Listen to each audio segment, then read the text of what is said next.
London Bangla press ক্লাবের উদ্যোগে অনুষ্ঠিত হতে যাচ্ছে LBPC ক্রিকেট টুর্নামেন্ট 2024। আগামী রবিবার 30 অগস্ট ইলফোর্ডের গুড মেইজ পার্কে বসবে এই ক্রিকেট আয়োজনের আসর। এবারের টুর্নামেন্টে অংশ নিচ্ছে 4টি দল: channel S, LB24, online warriors এবং BBTN and CW media.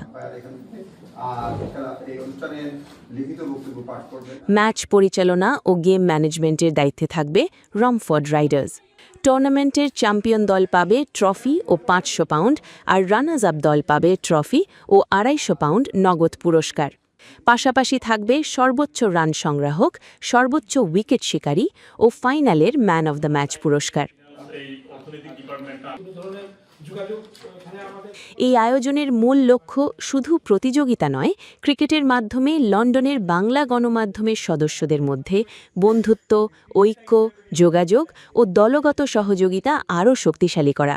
Tournament সফল করতে সহযোগিতার জন্য সকল স্পন্সর, সংগঠক, LBPC executive committee, cricket tournament sub committee, খেলোয়াড় ও সংশ্লিষ্ট সবাইকে আন্তরিক ধন্যবাদ।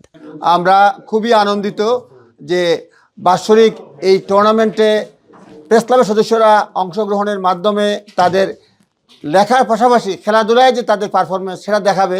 এই টুর্নামেন্টে সদস্যদের আমন্ত্রণ জানাচ্ছি, দর্শক হিসেবে কমিউনিটির লোকজনকে আমন্ত্রণ জানাচ্ছি। আপনারা আসবেন এবং খেলোয়াড়দেরকে উৎসাহ প্রদান করবেন। আসসালামু আলাইকুম।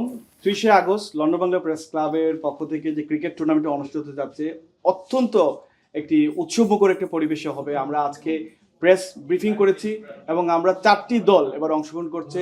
এর মধ্যে আছে channel S, LB24, online warriors এবং আরেকটা হচ্ছে CW মিডিয়া এবং BBTN। আমাদের খেলাটা শুরু হবে আসলে 11টা থেকেই। যারা অংশগ্রহণ করবেন প্রত্যেকে 11টার মধ্যে আসার জন্য অনুরোধ জানাচ্ছি। আর আপনারা জানেন, যে কোনো একটি খেলার আয়োজন যখন হয়, সবচেয়ে বেশি ইম্পর্টেন্ট সেটি হচ্ছে আমাদের ফিনান্সিয়াল যে সাপোর্ট।